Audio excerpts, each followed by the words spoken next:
I didn't stream last week. Sadly, a lot came up. I got very tired. I wasn't able to, and I apologize. But this week, I am going live. I promise. I'm going live this week for Yadong versus Henry Cejudo fight card, which is UFC Seattle. Let's get right into it right now. We have Julius Walker versus Alonzo Menifield. Now, Julius Walker doesn't have any stats, but don't worry, we do have a way of looking at his stats. But let's get right into Alonzo Menifield first. Menifield is 15-5-1. His country's United States. He stands at 6 foot tall. He weighed at 205 pounds in his last win, has a reach of 76 inches and a leg reach of 41 inches. While Julius Walker, on the other hand, has a pro MMA record of 6 wins, 0 losses. His weight is 205 pounds. His height is 6'4", and his reach is 81 inches. It doesn't say leg reach, sadly, but that's it. He also has a foundation style, which is ninja shit. This has to be the biggest troll on the internet. Foundation style ninja shit. No.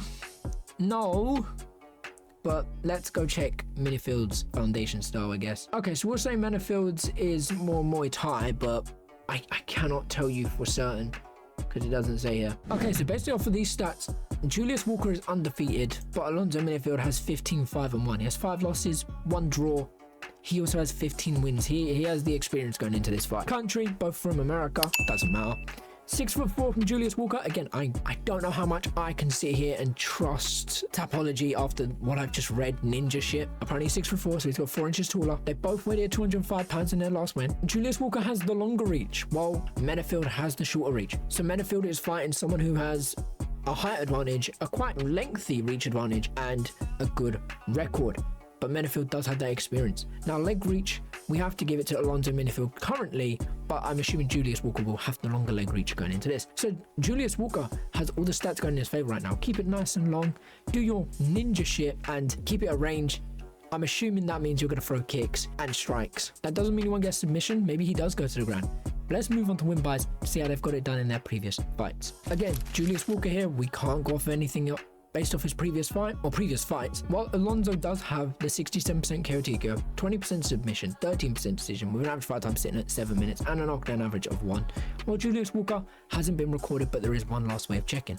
As you can see, we have the tabs left open. 4 wins via KO, TKO, and 2 by submission. So all of his wins are coming by stoppage. He hasn't lost in any other way. But how has Menifield lost? Menifield has been knocked out 3 times, and he's lost by decision twice. He has won by decision 2 times, 1 by 4 submissions, and 1 by 9 KOs. Azamat knocked him out in his previous fight. Carlos Ulberg knocked him out in his previous fight. He beat Dustin Jacoby by decision and then guillotined choke in his previous one and then got this draw. So it's not really looking too good for Menifield based off the stats. And Julius Walker, this is his first time in UFC. Yeah, first time in UFC. Ground and pound, triangle. Okay, so most of it is on the ground. So he does get stoppages on the ground, but either by a submission or a technical knockout. So who's more dangerous in this one? Julius Walker is a bit more dangerous because he does have a complete stoppage record.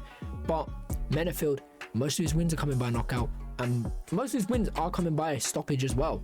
But he does have those 2 decision wins, and his previous fights haven't been incredible, at least based off the stats. Now, does that mean Julius Walker just steps in there, beats Alonzo Menifield, and is now part of the UFC? I think he does beat Alonzo Menifield. I'll be real. I think he does beat Alonzo, but I don't think it'll be as easy as it looks on paper.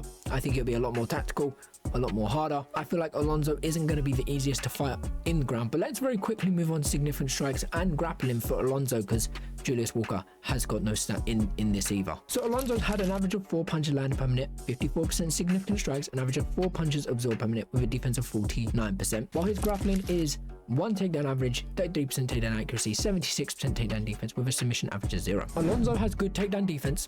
He has poor takedown accuracy, so I don't think he'd get it down as much. I think he will get it down, but not as much if he does attempt it. And when it comes to his striking itself, 4 punches landed per minute, pretty good. 54% significant strikes, over half, pretty good. He absorbed 4 punches, that's okay.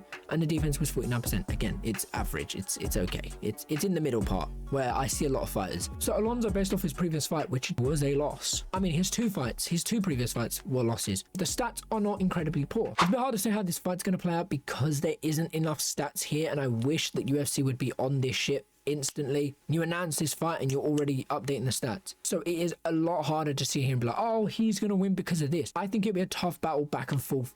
But I think if Julius' stats are true and factual, I think Julius will take the upper hand because he does have everything going in his favor, and I do think he takes the control, and I think he does get knocked out in this fight. But that's just my thoughts and my opinions and my predictions, really.